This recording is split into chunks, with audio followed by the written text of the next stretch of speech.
नमस्कार, आप सबका फिर से स्वागत है। आज हम सीबीसीटी और उसकी उपयोगिता के बारे में बात करेंगे। आज हम एक फुल स्कल स्कैन पे डिस्कशन करेंगे। मैं चाहूँगा सिंपल शब्दों में आपको 3 डायमेंशनल सीबीसीटी कोन बीम कंप्यूटर टोमोग्राफी हम कैसे पीडियाट्रिक पेशेंट्स में यूज़ कर रहे हैं और वो हमें किस तरह से यूज़फुल होती है, और यही बात समझाने के लिए एक छोटा-सा वीडियो हम ये एज़ ए डिस्कशन रिकॉर्ड कर रहे हैं। इस स्कैन में मैं धीरे-धीरे आपको समझाऊँगा कि हम क्या-क्या चीज़ें देख पाएँगे। और हो सकता है आप भी कुछ चीजें समझ सकें इसमें। सीबीसीटी स्कैन एक 3 डायमेंशनल स्कैन है जो कि डिजिटली पूरे फेस को रिकंस्ट्रक्ट करता है। It's a cone beam technique पे ये काम करता है और हम इसका बहुत अच्छे से उपयोग कर पा रहे हैं बच्चों में बहुत सारी चीज़ों को डायग्नोज करके उनको एक अच्छा ट्रीटमेंट ऑप्शन देने के लिए। ये हम सामने से फेस देख रहे हैं अभी।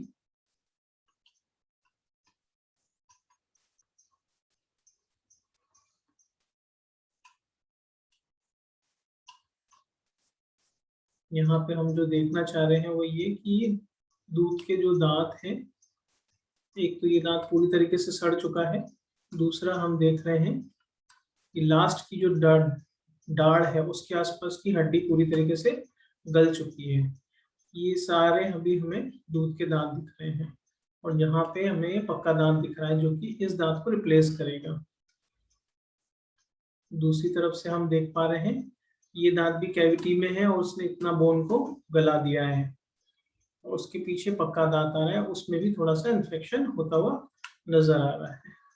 यहाँ पे हमारी ये पहली दाढ़ अंदर बन रही है जो कि पक्की दाढ़ होती है और ये दूसरी दाढ़ बन रही है और इसके पीछे ही कहीं हमारी तीसरी अक्कड़ दाढ़ बनेगी। तो ये हमने एक छोटा सा इस तरीके से इसको देखा।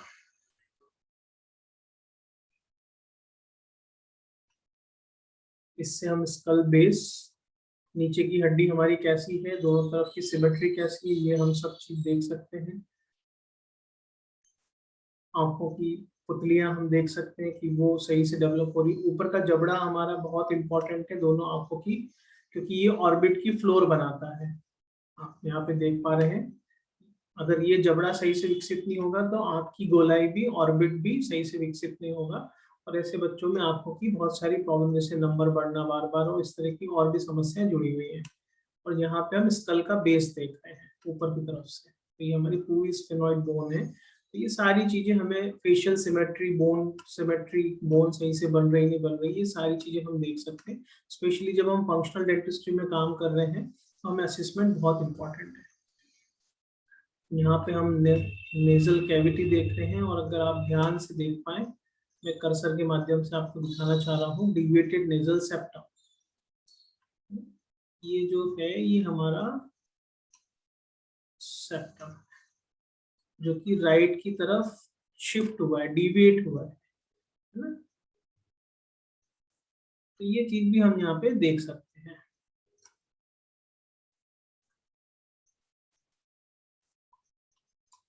यहाँ पे हमारा टेम्पोरोमैंडिबुलर जॉइंट दिख रहा है हमें, और दोनों तरफ की जाइगोमेटिक बोन में दिख रही है। ठीक है, अब हम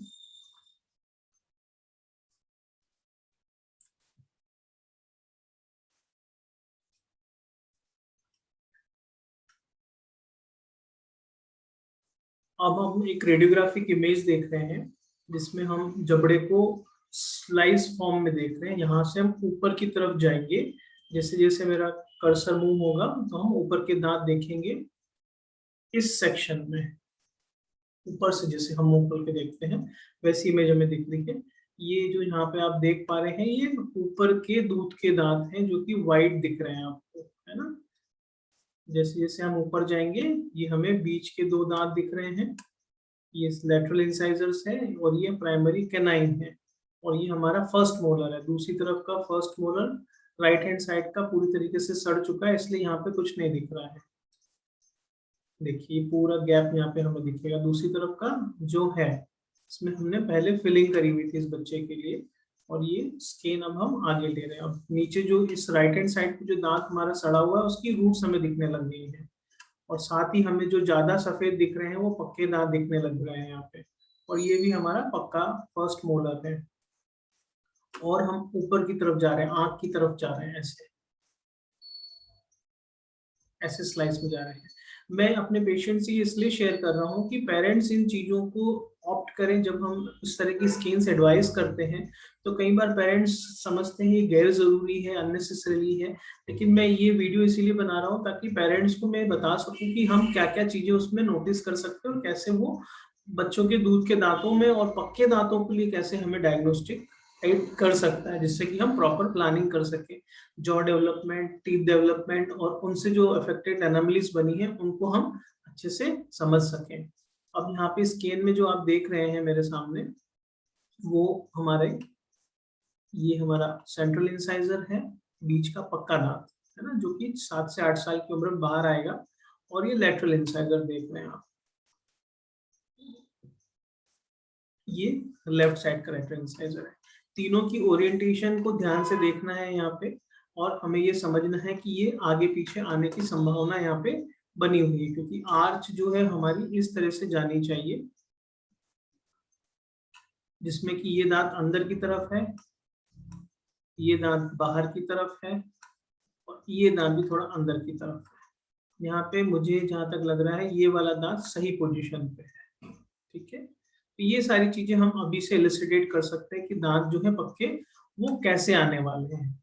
हम और स्कैन में ऊपर जाएंगे तो हमें इन दांतों के और अच्छे से क्रॉस सेक्शंस मिलेंगे। अब दांत के बीच में जो रिंग बन रही है ये हमारी रूट कैनाल्स होती है ना। आसपास डार्कर जो ब्राइटर व्हाइट बहुत अच्छे से दिख रहा है, ये एनामल है। उसके बाद एक थोड़ा सा ग्रेइश लेयर डेंटिन है, और बीच में जो है ये पल्प है जिसमें हमारी नसें होती है जो रूट कैनाल ट्रीटमेंट में निकाल दी जाती है।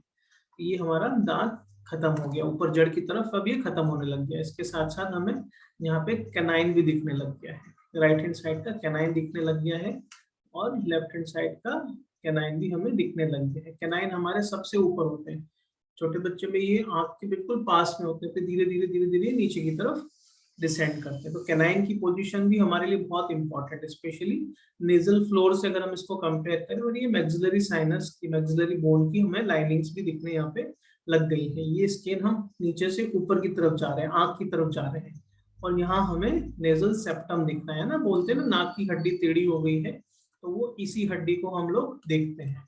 तो ये राइट साइड डिविएटेड है, और बहुत अच्छे से हम इसे और पीछे जैसे जाएंगे ऊपर जाएंगे वैसे हमें दिखती जाएगी। यहाँ पे स्किन में हम मैक्सिलरी साइनस और बाकी और इथमोइडल साइनस, पेरानेजल साइनस सारे हम देख सकते हैं, जिससे कि हमें एक ईएनटी ओपिनियन सॉर्ट ऑफ भी यहाँ मिल जाता है। तो हम लोग जब बच्चों की ओरल कैविटी इन्वेस्टिगेट करते हैं तो हम नेजल कैविटी को भी जरूर ध्यान देते हैं कि वहाँ पे कोई डिस्फंक्शन तो नहीं है, नेजल ओरल पेटेंसी कैसी है। अगर नाक से सही नहीं होगी, डिविएटेड नेजल सेप्टम होंगे, कॉनकास बड़े होंगे, तो बच्चा नाक से सांस नहीं ले पाएगा और वो ऑब्लिगेटरी ओरल ब्रीदर बन जाएगा, और फिर हमारी दांतों की टेढ़े मेढ़े होने की समस्याएं शुरू हो जाएगी। इसके बारे में मैंने और वीडियो में भी बात करी है, जिसमें कि हम ओपन माउथ पॉस्चर के बारे में बात कर रहे हैं। तो ये इस तरह से हम देख रहे हैं, और यहाँ पीछे हमारा ब्रेन भी शुरू हो गया। ये जाइगोमेटिक आर्च है जो यहाँ पे हमारी हड्डी होती है आंख के पास, वो हमें दिख रही है। और ये सारे हमें ऊपर की तरफ के अंदर के साइनसिस ट्रैक्स, और इन सब साइनसिस ट्रैक में हमारी हवा घूमती है और अपने आप को कंडीशन करती है, जैसे कि एयर कंडीशन के फिल्टर्स पे से कैसी हवा निकल के गुजरती है, वो हमारे लिए पूरा सारे पैथोजेंस, एलर्जेंस सबको हटा के शुद्ध एयर हमें पीछे श्वास के लिए छोड़ती है। इसीलिए नाक से ब्रीथ करना बहुत जरूरी है। ये कॉम्प्लेक्सिटी जैसे जैसे ऊपर जाते हैं और जटिल होती जाती है। हमारे फ्रंटल साइनसेस आ गए यहाँ पे, है ना, ये स्फेनोइडल साइनसेस है, ये इथिमोइडल साइनसेस है। ये सारे साइनस हमारे लिए एयर फिल्ड कैविटीज का काम करते हैं, और हवा जो है पूरी इनके अंदर से होके गुजरती है। जैसे एक शंख की बनावट कैसी होती है वैसे ही। तो ये जो है सारी लेयर्स हमारे हवा के लिए सरफेस एरिया बढ़ा देती है, जिससे कि हवा के अंदर जो भी दूषित कण है, बैक्टीरिया, वायरस, डस्ट है, वो सब इन पे चिपक जाते हैं, और फिर शुद्ध हवा हमें, गर्म हवा, नमी के साथ हवा अंदर पहुंचती है, जिसमें नाइट्रिक ऑक्साइड भी मिली हुई होती है। तो ये सारी चीजें हमें देखना यहाँ पे बहुत इंपॉर्टेंट है, जो कि आम एक्सरे पे हम नहीं इतने अच्छे से देख पाते हैं। और ये सारी चीज़ों के लिए ट्रेनिंग ली गई है, और इस स्कैन को स्टडी करने के लिए भी हम पर्सनली इन्वॉल्व होते हैं। हम रिपोर्ट्स पे बहुत ज़्यादा इन चीज़ों को नहीं लेते हैं। पर्सनली हर चीज़ स्कैन को मैं खुद ही अपने बच्चों के लिए करता हूँ। तो ये यहाँ पे हमने ऊपर के जबड़े का स्कैन देखा।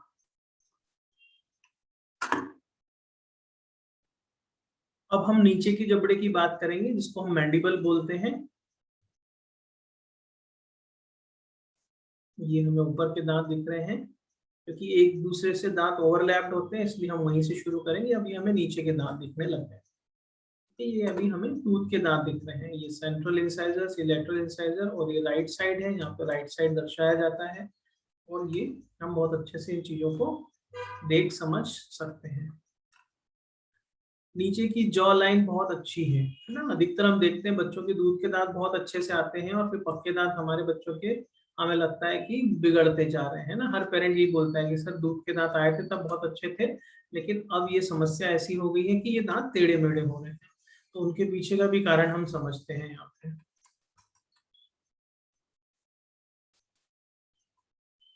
और अब हम यहाँ से नीचे की तरफ जा रहे हैं ना। पहले हम ऊपर की तरफ गए थे, अब हम नीचे की तरफ जा रहे हैं, ऑक्लूजल प्लेन से नीचे की तरफ। ये हमें दांतों के क्रॉस सेक्शन दिख रहा है। अगेन हमें पूरे अच्छे से इनेमल दिख रहा है, रूट कैनाल सिस्टम दिख रहा है। पीछे के जबड़ों में दो रूट्स होते हैं, दांतों में दो रूट होती हैं, उससे पीछे सेकंड मोलर में दो रूट्स होती हैं, तीन कैनाल्स होती हैं। ये सारी हम चीजें देख सकते हैं। और कभी हमें पल्प थेरेपी या रूट कैनाल की ऐसी कोई समस्या जरूरत पड़ती है तो हम इन स्केल्स का सहारा लेके भी बहुत अच्छे से प्लानिंग कर सकते हैं। अब इस बच्चे में हम जो देख रहे थे, राइट हैंड साइड पे एक दांत बहुत ज्यादा खराब है, उस बारे में हम बात करते हैं। जैसे यहाँ पे इस लेवल पे हम देखें, इस तरफ नॉर्मल दांत दिख रहा है हमें, और यहाँ पे जो दांत है कॉम्प्रोमाइज्ड है। इसकी एक जड़ ये आगे वाली और दूसरी वाली उसके आसपास बोन पूरी गल चुकी है। तो ये हमारा इन्फेक्टेड टूथ है। इसको हम बहुत अच्छे से स्कैन करके प्रॉपर प्लानिंग कर सकते हैं। यहाँ पे हम लेजर से भी इस चीज को, इन्फेक्शन को हटाने की बात करेंगे। अब हम यहाँ पे नीचे आ जाते हैं तो हमें पक्के दांत दिखते हैं। पक्के दांत हमेशा कैल्शियम रिच होते हैं, इसलिए हमें एक्सरे या स्कैन में ये ज्यादा सफेद दिखेंगे। यहाँ पे अधिकतर हम देखते हैं कि डबल दांत आ जाते हैं बच्चों को, है ना। वो देखने में आता है 6-7 साल की, 8 साल की एज में जब बच्चा बड़ा हो जाता है ना। तो ये सारी चीजें हम पहले से ही देख सकते हैं। जैसा कि हम पहले यहाँ पे देखते थे स्कैन में कि हमारे दूध के दांत, ये दूध के दांतों की जड़ें हैं, छोटी छोटी, है ना। मैं पॉइंटर से आपको समझाता हूँ। ये एक जड़ है, ये दूसरी जड़ है, तीसरी जड़ है, ये एक जड़, दो जड़, तीन। ये रूट एंड टिप्स हैं जो कि सही से प्रॉपरली अलाइंड है ना। ये सेंट्रल और 6 दांत आगे की है। अब हम देखते हैं इनके रिलेशन में हमारे पक्के दांत कैसे जा रहे हैं। तो ये सारी चीजें हम पहले ही देख सकते हैं। स्कैन में हम जैसे ही और नीचे की तरफ जाएंगे जबड़े में, तो हमें ये सारे दांत दिखने लगेंगे। अब यहाँ पे हम नोटिस करें कि जो दूध के दांत हमारे जमे हुए थे बहुत अच्छे से जमे थे, लेकिन अब पक्के जो दांत हैं हमारे वो थोड़े से गड़बड़ की तरफ जा रहे हैं, है ना। एक यहाँ पे है, दूसरा यहाँ, तो ये आगे पीछे हो रहा है। ये एक आर्च शेप में नहीं जा पाता। तो यहाँ से हम ट्रेस कर सकते हैं कि बच्चों में कुछ तो ऐसा प्रॉब्लम है जिसकी वजह से दांतों को सही फोर्स नहीं मिल रहा, ना चिक का फोर्स ना टंग का फोर्स। तो इनके ऊपर भी पॉस्चरल करेक्शन और ये सारी चीजें स्टार्ट करी जा सकती हैं।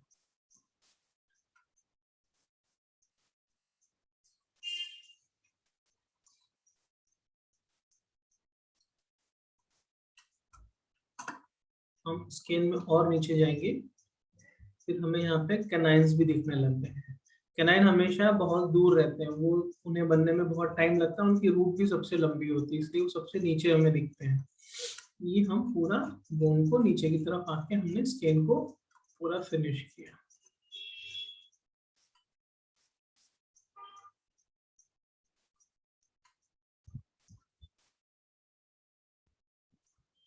थर्ड स्टेप में हम देख रहे हैं स्केल को सजाइटली। जैसे कि अगर यहाँ से बीच में से हम पूरा हटा के देखें तो साइड व्यू हमें कैसा दिखेगा, प्रोफाइल व्यू हमें कैसा दिखेगा, वो हम देख रहे हैं। यहाँ पे मैं पेरेंट्स आपको कुछ चीजें दिखाना चाह रहा हूँ जो कि हमारे लिए बहुत इंपॉर्टेंट है, जिसमें कि हम फंक्शनल डेंटिस्ट्री या जो पॉस्चर्स की हम बातें कर रहे हैं, यहाँ हम बहुत अच्छे से उन चीजों को समझ देख सकते हैं। स्केल में ये हमारी नोज दिख रही है, ये फ्रंट एरिया है, और जो ये मुंह के अंदर एक व्हाइट सा दिख रहा है, ये प्रोब है मशीन का, इसको आप इग्नोर करें। और ये नीचे का जबड़ा है, ये हमारी जबान है। मैं मार्कर से आपको और अच्छे से दिखाते जाता हूँ। ये हमारी जबान है जो कि यहाँ हमारे नीचे जबड़े से जुड़ी हुई है और ये बहुत अच्छे से तालू के ऊपर चिपकी हुई है। ये हमारा एपिग्लोटिस है जिसमें कि हम हमारा एक तरीके से हवा के जो जाने का रास्ता है, इस उसमें हमें खाना फंसने से रोक देते हैं। तो हम यहाँ बात कर रहे हैं, ये हमें यहाँ बीच का दूध का दांत दिख रहा है, सेंट्रल इंसाइजर है, और ये नीचे का एक सेंट्रल इंसाइजर है, बीच का दांत, और ये पक्का दांत बनता हुआ दिख रहा है सेंट्रल इंसाइजर, और हमें वैसा ही ऊपर भी एक पक्का इंसाइजर बनता हुआ दिख रहा है। ये नेजल स्पाइन है और ये हमारा पैलेट है, इसको हम हार्ड पैलेट। इसका शेप भी बड़ा इंपॉर्टेंट है, कई बार बच्चे अंगूठा चूसते हैं तो ये पूरा हम्प बन जाता है, जैसा कि हमने पहले एक स्कैन में देखा था। ये हमारा सॉफ्ट पैलेट है, ये बहुत इंपॉर्टेंट है, जो बच्चों को उबकियां आती हैं और जो ये सारा सांस और खाना खाने का जो हमारा ओरोफेरिंग्स है उसका पूरा कोऑर्डिनेशन हमारे सॉफ्ट पैलेट के हाथ में रहता है। बच्चा कैसे हार्ड फूड खा रहा है, नहीं आ रहा है, उबकियां आती नहीं आती, तो पोरोसिटी ऑफ जो फूड है वो हमारा सॉफ्ट पैलेट से बहुत गवर्न होता है। अब हम बात करते हैं नेजल कैविटी की।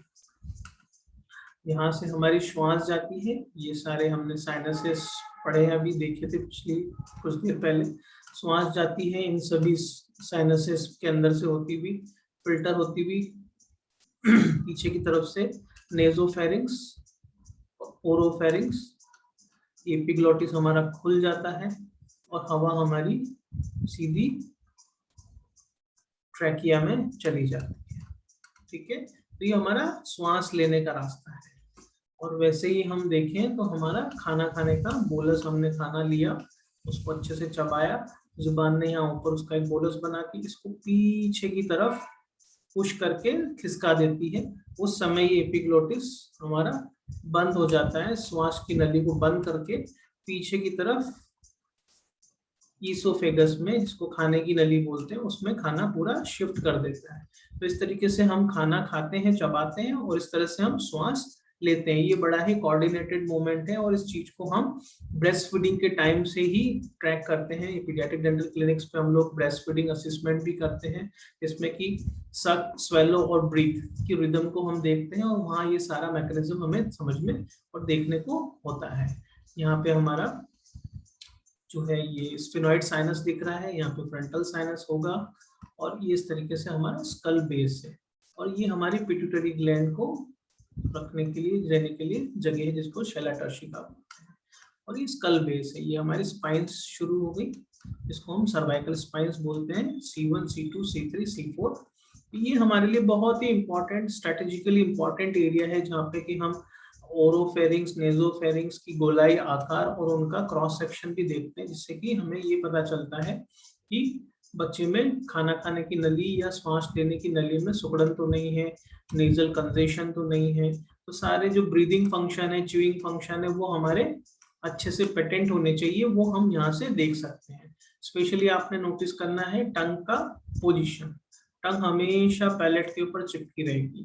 हालांकि बच्चा स्कैन करते वक्त थोड़ा आगे पीछे हो जाता है, लेकिन अधिकतर ये टंग हमें सही दिख रही है, इसकी पोजीशन, पोस्चर बिल्कुल सही की तरफ दिख रहा है। इसी को रिइंफोर्स करना है, लिप हमारे सील रहेंगे हमेशा। ये सारी चीजें हम यहाँ से बच्चों को, पेरेंट्स को रिइंफोर्स कर सकते हैं।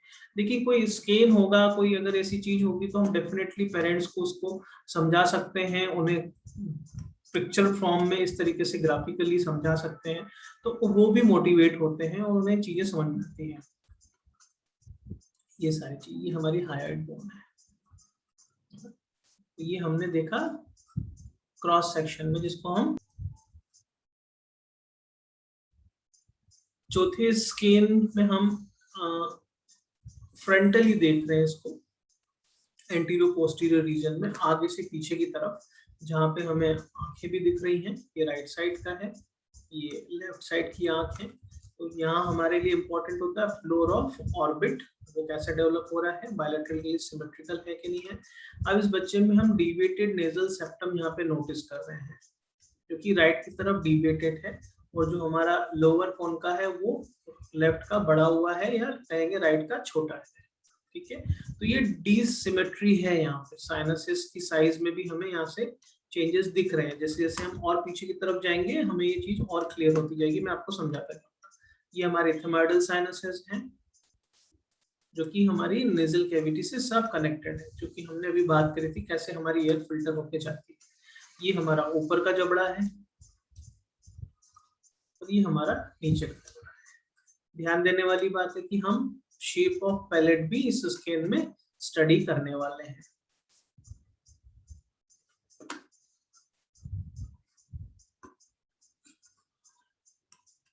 स्केल को मैं आगे की तरफ से ले रहा हूँ, जहाँ पे हमें नोज दिख रही है। हम अगर देखें तो इस तरह से हम देख के पीछे की तरफ बच्चे के स्केल को देख रहे हैं। ये मुझे लिप्स दिख रहे हैं यहाँ पे, और ये दोनों नासिकाएं दिख रही हैं। यहाँ से देखने पे सेप्टम डिविएटेड नहीं दिख रहा है, लेकिन जैसे जैसे हम जाएंगे तो हमें राइट लेफ्ट साइड का जो कोनका है वो बड़ा हुआ दिख रहा है, और राइट साइड में इस तरह से समस्या दिख रही है।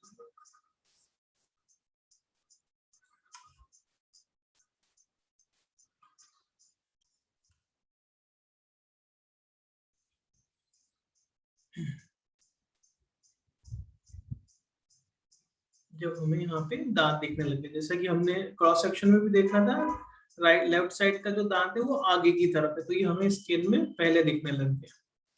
ये राइट साइड का हमें इसके बाद दिखने लगा है। तो अब हम आगे से पीछे की तरफ जा रहे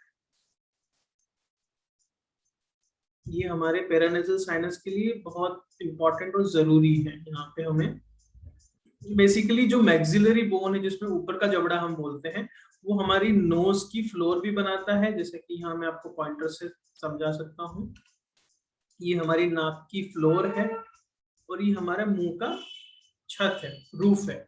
उसी के साथ साथ जब लेटरल जो उसकी पोजीशन होती है, उसमें हमारा ऑर्बिट का फ्लोर भी मैक्सिलरी बोन काफी हद तक बनाती है। तो मैक्सिलरी बोन जो है इन ऑल हमारे लिए बहुत इंपॉर्टेंट डेवलपमेंटल, उसका डेवलपमेंट बहुत important as far as breathing, chewing, swallowing, vision, ये सारी चीजें देखें तो हमारे लिए बहुत इंपॉर्टेंट रीजन बन जाता है, बहुत इंपॉर्टेंट बोन बन जाती है, जिसकी ग्रोथ को हमें बहुत बारीकी से ऑब्जर्व और नजर में रखना चाहिए। अब यहाँ पे डिविएटेड सेप्टम बहुत अच्छे से हमें दिखने लग गया है। डिविएटेड सेप्टम से हमारा बायलैटरली सिमेट्री डिस्टर्ब होती है, जैसा कि हम ऑर्बिट में भी देख रहे हैं। ऑर्बिट भी यहाँ पे डेफिशिएंट है, और लेफ्ट साइड में ये हमें नॉर्मल जैसा दिख रहा है। यहाँ मैक्सिलरी साइनस हमें छोटा दिख रहा है इस सेक्शन में, यहाँ पे कंपैरेटिवली बड़ा दिख रहा है। तो इस तरफ के साइनसेस हमारे नॉर्मल की तरफ है, और इस तरफ के हमारे साइनसेस छोटे हैं। टर्बिनेट्स है, ये भी दोनों में, दोनों साइड में फर्क है। ये बहुत छोटी सी ईएनटी इश्यूज है, लेकिन क्लिनिकली बहुत ज्यादा सिग्निफिकेंट नहीं होती। पेरेंट को नहीं दिखता है कि बच्चों को ब्रीदिंग को इश्यूज है, या बच्चा सब ऑप्टिमली ओरल ब्रीथ कर रहा है। तो ये छोटी छोटी चीजें स्किन में दिखती हैं, जो कि अर्ली डायग्नोज है। एंडोस्कोपी में भी इतने अच्छे से हमें नहीं दिखती, और ऑब्वियसली छोटी सी प्रॉब्लम के लिए कभी भी हम एंडोस्कोपी के लिए नहीं जाते अननेसेसरी, कि हमें कोई ईएनटी इश्यूज हो रहा हो फिर ईएनटी के पास जाए। तो डेंटल स्केल में जब ये चीजें होती हैं, तो एज ए पीडियाट्रिक डेंटिस्ट हम ये बहुत सारी चीजें देख सकते हैं। Then we can refer for the postural correction. हम बच्चों को ब्रीदिंग के बारे में बता सकते हैं, हम ईएनटी ओपिनियन ले सकते हैं, डिविएटेड नेजल सेप्टम के ऊपर बात कर सकते हैं। तो ये सारी चीजें हम यहाँ पे कर सकते हैं। तो हमारे पास स्कोप रहता है किसी भी प्रॉब्लम को अर्ली डायग्नोज करने का, और उसको अर्ली रेफरल या करेक्शन के लिए हमें उसको लेने का। इस सेक्शन में हम पैलेट पे भी जरूर नजर डालेंगे। पैलेट हमारे लिए बहुत इंपॉर्टेंट है, जो कि हमारी जुबान को जगह देता है। हमारी जुबान इस एरिया में यहाँ पे रेस्ट करनी चाहिए। तो उसके लिए जो है, मैं दूसरे कलर से इसको दिखाता हूँ। ये जो पैलेट का शेप है, ये बहुत इंपॉर्टेंट है ना। इस बच्चे में ऑलमोस्ट ये नॉर्मल की तरफ है, और कई बार ये ऐसा होता है कि ऐसा डीप और ऐसा पहाड़ जैसा होता है। तो ये शार्प जो जगह है ट्रायंगल, इस ट्रायंगल में कभी भी हमारी जुबान नहीं बैठ पाती है। और देखते हैं हम बच्चों की जो बीच का हिस्सा है पैलेट का, उसमें हमेशा कोटिंग जमी रहती है। वो इसलिए क्योंकि ये हम्प बना हुआ है, इसलिए इस हम्प में कभी भी जुबान का और तालू का कांटेक्ट नहीं हो पाता है। और ये भी हमें बहुत ही अच्छा एक डायग्नोस्टिक क्राइटेरिया है कि पैलेट का शेप कैसे ग्रो हो रहा है। अगर बच्चे की टंग कोटेड है तो हमें जरूर इन चीजों को देखना चाहिए। पहला कारण तो ये हो गया। दूसरा कारण ये हो गया, कई बार टंग नीचे की तरफ चिपकी हुई रहती है फ्रेनलम से, इसलिए भी टंग ऊपर पैलेट पे नहीं चिपक पाती है, और हमारे जो पैलेट है वो अंदर की तरफ हमारी चिक मसल के प्रेशर से अंदर की तरफ धंसने लगते हैं, तो उनका फॉर्मेशन सही नहीं होता है। उस वजह से नाक भी हमारी सिकुड़ने लगती है, और हमारा पैसेज जो नेजल पैसेज है वो भी सिकुड़ने लगता है। इन ऑल हमारा नोज में जो ब्रीथ जाने का वॉल्यूम है वो कम होता जाता है, और हमारी ब्रीदिंग पर मिनट कम होती जाती है, और फिर हमें जबरन मुंह से सांस लेना पड़ जाता है, और फिर ये अरेंजमेंट बिगड़ता है, और ये विस्कस साइकिल गोल गोल गोल गोल गोल गोल गोल गोल चलती ही रहती है, कभी भी खत्म नहीं होती, और प्रॉब्लम्स को हमेशा एग्रीवेट करती रहती है। तो जैसा कि हमने देखा, जिन बच्चों को बहुत ज्यादा सर्दी जुकाम रहती है वो हमेशा उनकी प्रॉब्लम वर्स तब होती ही जाती है, अनलेस अनटिल वो उनका फेस अच्छे से ग्रो ना हो जाए। तो ये प्रॉब्लम है। कई बार पेरेंट्स को ये भी एक मिथ है कि सर्दी जुकाम और ये टॉन्सिल्स एडिनॉइड्स वाली प्रॉब्लम एक एज के साथ खत्म हो जाएगी। नो डाउट, डेफिनेटली खत्म हो जाएगी, लेकिन उस बीच में जो हमारे फंक्शंस कॉम्प्रोमाइज्ड हुए हैं, एक से फॉर एग्जांपल एक 5 साल का बच्चा, अगर उससे छोटा बच्चा अगर है और उसको कोई प्रॉब्लम्स हैं, और हमें ये पता है कि 90% ब्रेन डेवलपमेंट हमारा 5 साल पे हो जाता है, तो अगर वो 5 साल गोल्डन 5 इयर्स अगर हमारे पास डिप्राइवमेंट ऑफ ऑक्सीजन या ब्रीदिंग के हैं, तो उसका असर हमारे मस्तिष्क पे भी पड़ेगा, बच्चे की कॉन्फिडेंस पे भी पड़ेगा, और बच्चे की लर्निंग हर वो चीज पे पड़ेगा, डाइजेशन से लेके हर उसके immune response, cardiovascular problems, hormonal problems, सब चीज पे आएगा, क्योंकि ऑक्सीजन हमारे लिए सबसे इंपॉर्टेंट न्यूट्रिशन है, और टंग जो है वो एपिसेंटर ऑफ ग्रोथ है। तो ये स्केल में हम शुरू से आखिरी तक सिर्फ यही बात कर रहे हैं कि हमें para functional, para oral structures के भी डेवलपमेंट पे नजर रखनी है। हम यहाँ पे सिर्फ और सिर्फ दांत की कैविटीज को फिल करने तक ही लिमिटेड नहीं है, वो तो हमारा मेन है ही फोकस, लेकिन हम इसलिए भी हैं क्योंकि हमारी कैविटीज हम फिल कर देंगे, और अगर वो चीजें सही तरीके से फंक्शनल नहीं होंगी तो प्रॉब्लम्स और बढ़ती जाएंगी, और इसका कभी भी कोई सॉल्यूशन पेरेंट्स को नहीं मिलेगा। पीडियाट्रिक डेंटल क्लिनिक पे हम इस तरीके से होलिस्टिक अप्रोच के साथ कोशिश करते हैं कि हम बच्चे का पूरा इस तरह से स्कैन करके हम सारी चीजें करें। अब हम पीछे और जा रहे हैं, जहाँ पे अब हमें इथमोइडल साइनस दिखने लग गए हैं, जो नाक के पास वाले हैं। यहाँ पे दिख रहे हैं हमें इथमोइडल साइनस, ये हमारा मैक्सिलरी साइनस जो कि सबसे बड़ा है, और अब यहाँ देखें कि लेफ्ट साइड का कौन का हमारा ज्यादा बड़ा है, और डिविएशन अगेन राइट की तरफ ही है। मोलर्स दिख रहे हैं हमें पीछे वाले, ये पक्के मोलर्स हैं, फर्स्ट मोलर्स है ऊपर के, और इस तरीके से हम और पीछे जाएंगे तो अब हमें ओरोफेरिंग्स और नेजोफेरिंग्स भी दिखने लगेगा स्किन में। ये स्केल बहुत इंपॉर्टेंट है। इस स्टडी के माध्यम से मैं पेरेंट्स को जरूर ये समझाना चाहूंगा कि ये स्केल हमारे लिए किस हद तक जरूरी है। अब यहाँ पे हम देखेंगे ये पोस्टीरियर नेजल ओपनिंग्स है ना, जब नाक पीछे खुलती है तो ये पोस्टीरियर नेजल ओपनिंग है, उसमें भी दोनों तरफ में फर्क है, लेफ्ट साइड के छोटे हैं, राइट साइड के बड़े हैं। ये चीजें भी हमें चीजें बताती हैं। अब यहाँ पे हम जो है एडिनॉइड्स देख रहे हैं, एडिनॉइड्स वाला एरिया देख पा रहे हैं, और फिर धीरे धीरे हम स्केल में पीछे चले गए। इस तरीके से हम इन चीजों को देख सकते हैं। अब ये हमारा टंग और ये पूरा ओरोफेरिंग्स आ गया है, गले का हिस्सा जहाँ पे हमारी श्वास ऊपर से आ रही है और खाना भी बीच में से आके यहाँ पे मिल रहा है। ये एपिग्लॉटिस हमें दिखने लग गया, और ये ट्रैकिया। इस तरीके से हम ये पोस्टीरियर फेरेंजियल वॉल्स की तरफ आ गए, और ये हमारा पूरा गला फिनिश, और ये स्पाइंस दिखने लग गए हमें पीछे की तरफ के स्पाइंस। तो हम यहाँ से पीछे की तरफ जा रहे हैं, है ना। तो ये इतना कुछ हम स्केल्स पे देख सकते हैं। ये हमारा ऑक्सीपिट है, जहाँ पे ऑक्सीपिटल बोन है, ये हमारी first cervical vertebra, second, third, fourth, है ना। ये first, second, third, fourth, fifth, तो ये सारे स्केल्स पे हमें दिख जाते हैं। तो ये इस तरीके से स्केल हमारे लिए बहुत ही इंपॉर्टेंट है जब हम फुल स्केल फेस डेवलपमेंट की बात कर रहे हैं, ओरोफेशियल रीजन की बात कर रहे हैं, मायोफंक्शनल थेरेपीज की बात कर रहे हैं, फंक्शनल डेंटिस्ट्री की बात कर रहे हैं, तो ये स्केल्स हमारे लिए बहुत बहुत इंपॉर्टेंट बन जाते हैं। तो मैं एंड में यही बोलना चाह रहा हूँ कि इस तरह के स्केल्स अगर एडवाइस किए जाते हैं तो प्रॉपर उसमें हमें हेल्प मिलती है। इन रिसेंट टेक्नोलॉजीज को हम अपनाएं और इतनी सारी इंफॉर्मेशन हम ले सकते हैं। यही मेरा इस केस डिस्कशन करने का उद्देश्य था। पीडियाट्रिक डेंटिस्ट क्लिनिक में हमने आज डिस्कशन किया कौन भी कंप्यूटर टोमोग्राफी। वीडियो अगर आपको अच्छा लगा हो तो लाइक करें, शेयर करें, क्लिनिक को सब्सक्राइब करें और बच्चों की प्रॉब्लम के लिए आप किसी भी पीडियाट्रिक डेंटिस्ट के पास ही जाएं। अगर आप किसी दूसरे शहर में हैं तो मुझसे संपर्क करें, मैं डेफिनेटली अपने ग्रुप में आपको एक अच्छा और आपको समझने जैसा पीडियाट्रिक डेंटिस्ट दूंगा। हम सब बहुत ही अच्छे से काम कर रहे हैं, चाह रहे हैं कि स्पेशलिटी को अपनी एक पहचान मिले, बच्चों को जल्दी से जल्दी हम लोग देख पाएं और उनकी प्रॉब्लम्स को हम कम से कम रिपेयर वाले स्टेज पे लेके उनको प्रिवेंटिव मोड पे लाएं। यही उद्देश्य है कि हमने फर्स्ट 1000 डे का भी एक क्लिनिक सेटअप स्टार्ट किया है अपने एग्जिस्टिंग क्लिनिक में, जहाँ पे हम मेनली प्रिवेंटिव बातें करते हैं, जो कि प्रेगनेंसी से लेके बर्थ फीडिंग, ब्रेस्ट फीडिंग, इन सब से लेके हम तो 1000 डे के बच्चों को कॉम्प्लीमेंट्री फीडिंग कैसी होनी चाहिए, इन सब के ऊपर हम बात कर रहे हैं। तो आप लोगों का धन्यवाद। पीडियाट्रिक डेंटल क्लिनिक पे विश्वास बनाए रखिए। और भी ब्लॉग्स हैं, डिस्क्रिप्शन में जाइए, लिंक्स देखिए, बाकी वीडियोस को भी देखिए। आई होप आपको ये वीडियो अच्छा लगा हो और इंफॉर्मेटिव भी हो, और कोई सजेशन हो तो जरूर मुझसे आप डायरेक्टली बात करें। नमस्कार।